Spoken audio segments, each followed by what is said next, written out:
Welcome to City Cinematheque, where the art and pleasure of the movies are the subject of serious discussion. I'm your host, Jerry Carlson, and I teach film studies at the City College of the City University of New York. Today, it's our pleasure to offer Why Did Bodhi-Dharma Leave for the East?, directed by Yong-kyun Bae. This is one of the key films of the new Korean cinema. First released in 1989, the film has gathered an extraordinary international reputation over these more than 15 years. It's a simple tale about an old priest, a younger priest, and a young boy. In fact, it's an extremely slowly paced film. One could even call it meditative. But many people think it's also a work not only of ravishing visual beauty, but indeed of true Buddhist wisdom. We'll be talking about that and other themes after today's screening. Please join me as we chat with Professor Ted Hughes, an expert in modern Korean literature, culture, and film from Columbia University. Now enjoy the many pleasures of Why Did Bodhi-Dharma Leave for the East?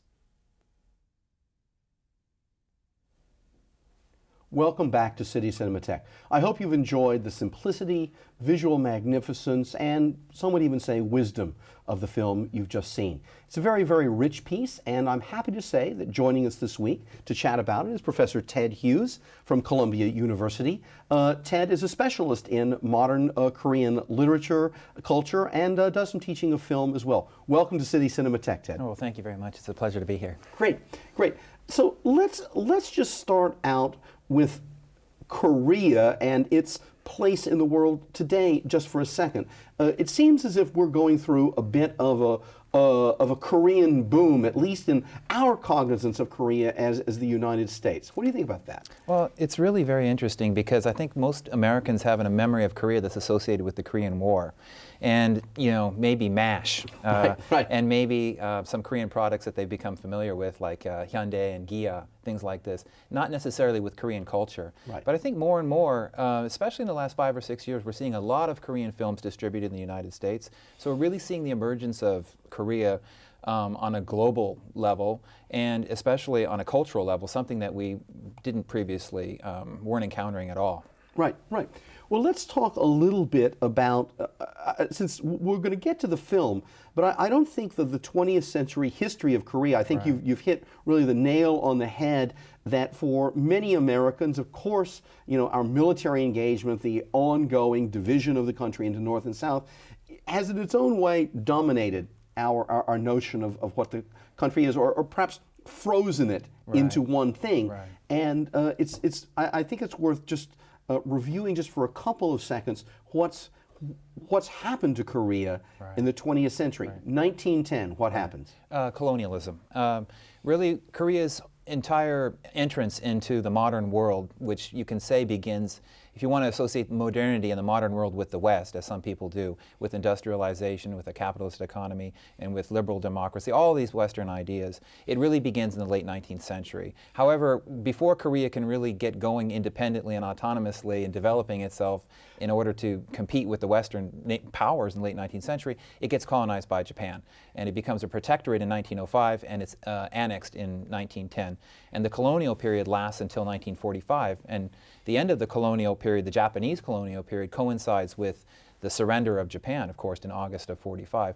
However, and this is really important for Korean history of the 60s, 70s, 80s, 90s, and even into the present time, that liberation from Japan didn't lead to national sovereignty. Instead, it led to twin military occupations, the Soviet Union in the north and the U.S. in the south for 3 years. And then we get the emergence of separate regimes, North and South Korea in 48. So we have a divided peninsula.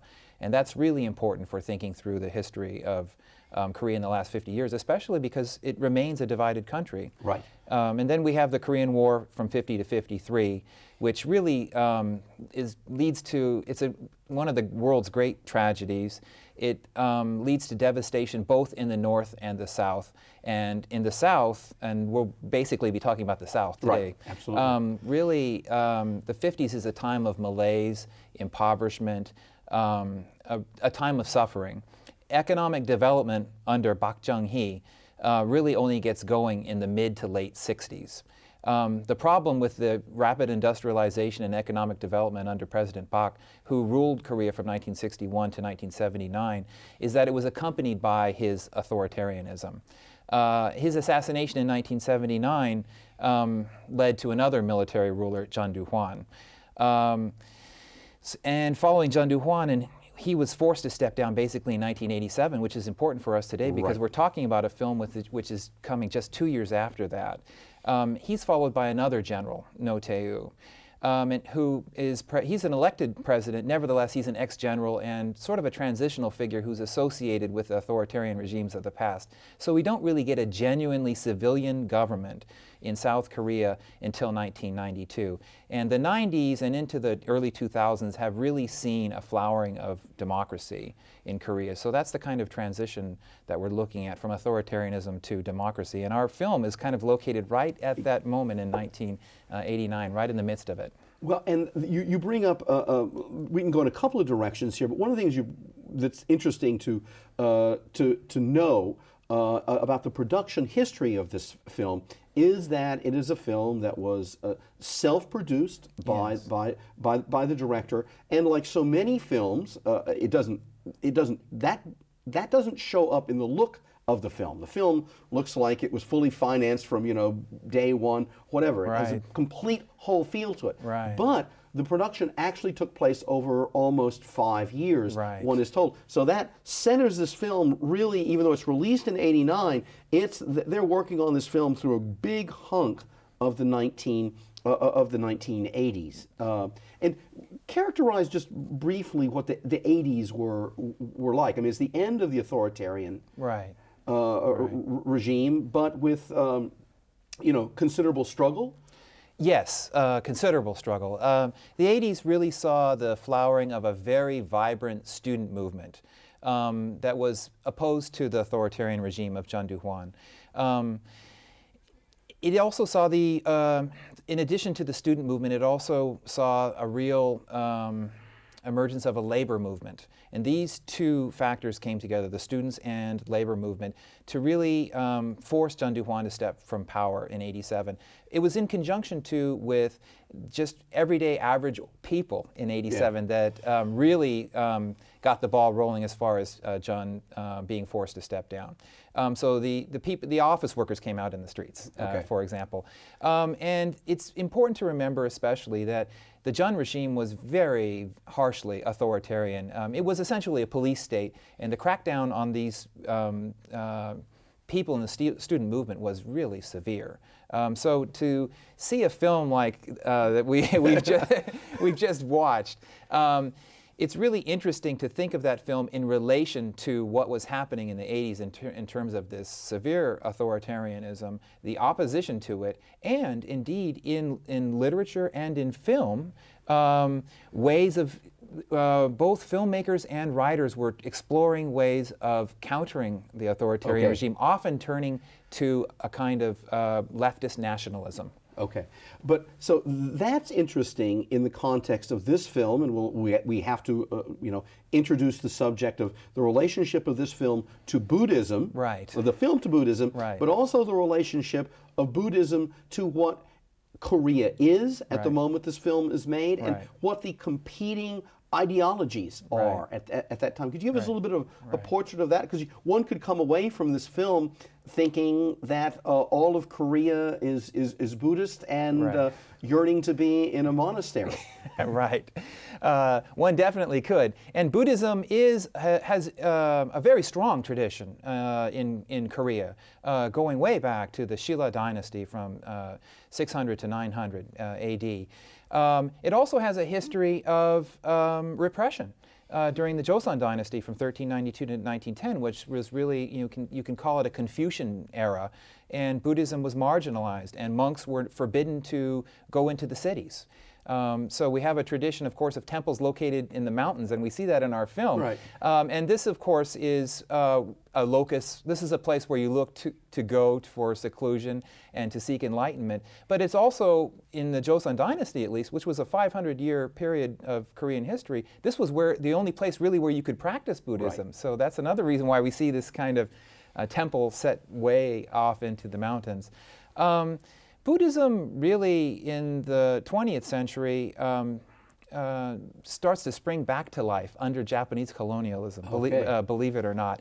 But at the same time, especially in the 19th century, many missionaries were sent from the U.S. And from Europe and from Canada, Protestant and Catholic, and a very flourishing Christianity developed in Korea. You can say today, you don't want to make too much of a generalization, but some people think of South Korea indeed as a Christian country. Of course, there are different religious traditions, and Buddhism is still very strong, but more Koreans are Christians than anything else. Right. So it's important to locate and think about our film in relation to these other religious histories that exist in South Korea. Right. Well, let's come back to the way in which the film responds to the 80s and to massive changes, some of which were only potential when the film was being made, and some of which were real. And that comes back to this notion of a rapid modernization in Korea, whether it be under a liberal democracy or whether it be enforced under an authoritarian state. Yes. Is this a film that's running away from that? Is this a piece of Buddhist exotica, or is it, or particularly for I must say for Korean audiences, are there markers here of how the film's engaged? I think there are, and I know that some reviewers have indeed considered this film precisely what you said, a piece of Buddhist exotica, or as some might say, an instance of self-Orientalism. And that's an interesting reading, but I do think we can find, as you pointed out, markers in the film that show a very serious engagement with the social context in which the film is taking place. Not just a running away from the social reality of the 80s, and not just a film aimed at Western ways of seeing the quote-unquote Orient. Right. I think we see that in the very first shot. Oh, okay. Describe that shot. People have just seen it. I'm with you, Ted. I vote with you because I think it's an extraordinary shot. It goes on for quite a while. Talk about that a little bit. Yes, it's very interesting because it really frames the whole film. And if you look at it in terms of the time, I guess it's about a minute or so. But it's a long shot, and then there are several shots, of course, that we have of the city. Right. Later on, there's a return to the market. What's interesting about that shot is the ways in which you have a flashing red light, you have a young man, alienated, isolated, the enemy of the urban space. You have behind him moving a figure wearing a gray baseball cap who just kind of slides by, and you have these jarring sounds. So all of this is going to stand in juxtaposition to the kind of mountain and river scenes that we get later in the film.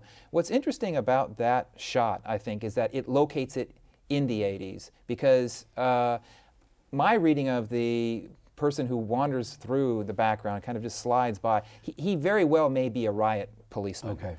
So there's a thinking through here of, I'm a young man in the 80s, what am I going to do? How am I going to locate myself? And then there's a move of this young man, as we know, to become a Buddhist monk. Is this a form of escapism? I think that the film is telling us that in order to think through violence, that perhaps a Buddhist approach has something to say. So it's not an escape. It's a move to the hills, to the mountains, to Buddhism as a way of overcoming the violence of the 1980s. And I think that it might be one that would be critiqued by those in the 80s who were writing and producing films explicitly critical of the authoritarian regime whenever they could. Nevertheless, I see this film as addressing those same issues, but in a different way, through Buddhism. Right, right. Well, now let's go a little bit further with the issue of Buddhism. I would just point out two very obvious facts. One, this is not a highly language-dependent film. Yes. And two, this is a film of certainly a visually memorable, memorable film. Right. So let's explore both of those. What about this reticence about language. How does that relate to the Korean Buddhism, Right. and how does it relate to what the film's up to? I think that the skepticism about language is apparent in the title of the film, which is a koan, or in Korean, the Japanese, which is a Japanese word, in Korean is gongan, which is a question that a Sun master asks a disciple in order to send the disciple searching for the way. And the question itself expresses considerable distrust of language, because there's really no right answer. Right. So to go seeking, as I think a lot of people are aware, to go seeking for the right answer is exactly the wrong thing to do.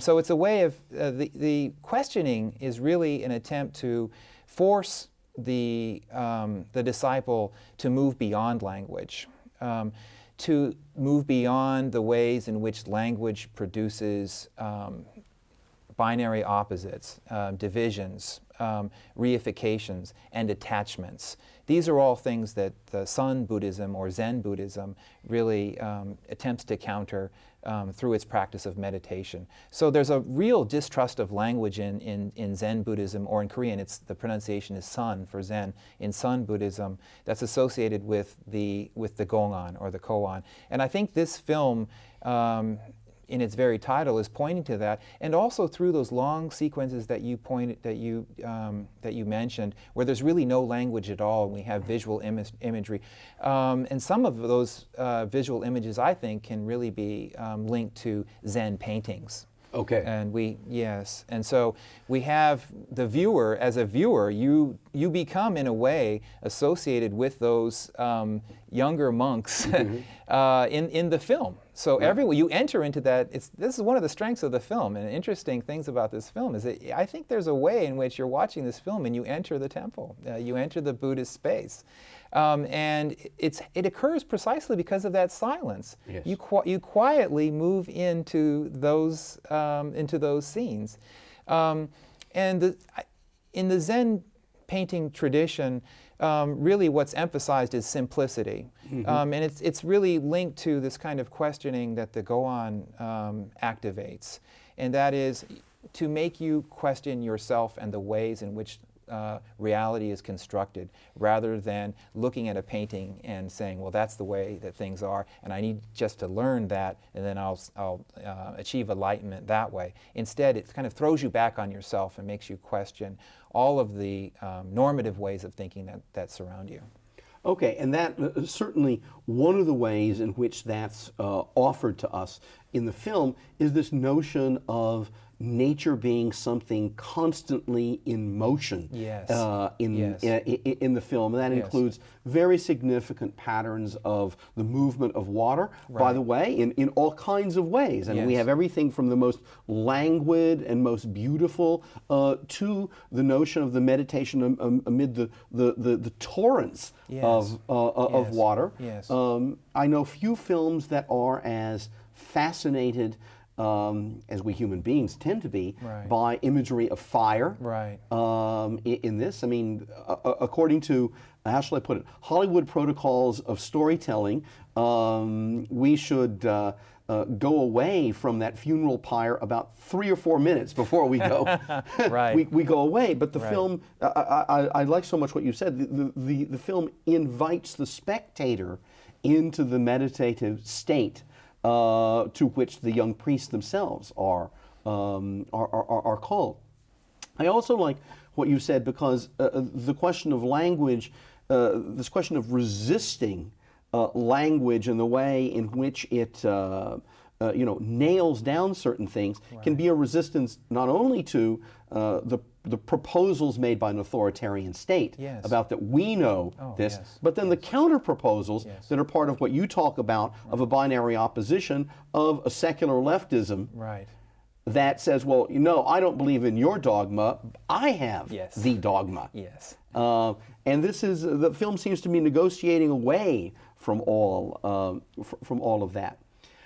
Let's one specific scene which goes on for a while, in which we might be able to link to both the social political context and to the Buddhism, is of course the scene of the young boy and the potential. Well, he almost drowns. Yes. But there's the fight in the water. What do you make of that, Ted? I think that the fight in the water really gets to what you just said about the ways in which the text or the film text is thinking about the relationship between Buddhism and the authoritarian state. And a way of sort of taking a look at an image, water, and thinking through the ways in which this image can be appropriated by the Buddhist tradition to oppose authoritarianism. Because that long, drawn-out scene, which is very painful to watch, and I think that the Korean viewers would key in on this, especially in the 1980s, is a form of, we're really seeing a form of water torture. We're seeing a mass violence. We're seeing a conformism of these boys ganging up on one small boy. And it really points to the structure of the authoritarian state. And very specifically, some of the students in the 80s indeed were tortured and died at the hands of the authoritarian Jun regime via water torture. Okay. So we have a very explicit and clear reference to what was happening in the 80s in that scene. And what the scene does, I think, is it takes us through that and then moves with other water scenes right after. It's almost as if the young boy, the young monk, has died and he floats down the river. We kind of have a coming back to life when he wakes up and pulls out of it. Right. And there we get a kind of freeing up of things, I think, and it really gets to what you were just talking about when you mentioned the ways in which the film is thinking about the interpenetration of all phenomena and a kind of fluidity and movement and mutuality and reciprocity and these things that we associate with Buddhism and breaking down divisions. And it's the water that does that. So we have these opposing ways in which you can use water. You can turn to Buddhism, which the film would like us to do, or you can use water for violence. And that's exactly what the film is opposing. Right. Now, one of the other things is the notion of these mountains and this location. How does that fit in with the ways that the Koreans have resisted the imposition of, because there's a history of the imposition of foreign powers and of foreign ideologies? Oh, I think it really is a very powerful and important site, a place for thinking about Korea's experience with the modern world and with the urban space, which gets associated in the colonial period especially with colonialism. This is where colonialism is taking place. This is where the Japanese government general has its offices. This is where capitalist relations under the Japanese are occurring much earlier than they get to the countryside. So you have an association of the city with colonialism and with alienation and with imposition. All of these things don't end with 1945. There's a memory of this, and there's a thinking through of how this is continuing to be the case, actually, in different form in 60s, 70s, and 80s. So there's a real skepticism towards the city as a kind of loss, and a loss of sovereignty, and a loss, indeed, of what it means to be Korean. And I think we see that coming out in the film. It's no accident, I think, that the later move into the city is into a market space, associated with capitalist exchange, with calculation, and really kind of, a topsy-turvy loss of who you are. Absolutely. Right. No, that's I'm fascinated because this is a film in which there are the total duration of the scenes in the city is actually quite modest in relationship to the overall length of the film. But because of the way the contrast is set up visually, and I would also say orally, because we hear the differences in the environments in a very, very intense way. The sound design of this film is really quite distinguished in that way. I'm fascinated with this notion also that an export image of the city is very different from the image presented here. That is the cost that Korea has paid for colonialism and an authoritarian regime and rapid modernization, Yes. which means displacement of populations. It means, for periods of time, rapid urban growth, but Right. not necessarily in ways that anyone sees as desirable Right. in the short term. Right. All of that is concentrated into this brief Right. into this brief imagery, perhaps more readable as such for a Korean audience. Yes. Yes, I think that's definitely the case. And for me, as I watched the film too, it was actually the brevity of those scenes that pointed to their importance. And I was wondering as I was watching it, indeed, I got back to that question that you which is really an important one: is the film an escape? Right. Or is it questioning the ways in which rapid industrialization has kind of played itself out in South Korea? And I think that I do go with the latter. And those scenes are very, very important. And I think that a Korean audience would really be keying in on them very much. Okay. Well, you know, we've come. I think people should watch this film again because they can key in on many, many things. Yes. And we've come to the end of our discussion. If you've liked today's film, please join us for other films here on City Cinematheque. Or if you'd like to communicate with us, we have ways that you can be in touch. None of it will be surprising if I say it's all via our website. Please visit City Cinematheque at our website, www.cuny.tv. Again, www.cuny.tv. You can click on City Cinematheque and you will find us. Ted, I want to thank you for this very rich 30 minutes of discussion. There's a lot more to be said, but this is the kind of film that brings people back to it. And I think you've opened it up for us in a lot of ways. Thanks for joining us. Thank you very much. Great. And thank you for joining us today. I hope you'll join us again as we take a stroll through the archives of film history. Bye-bye for now.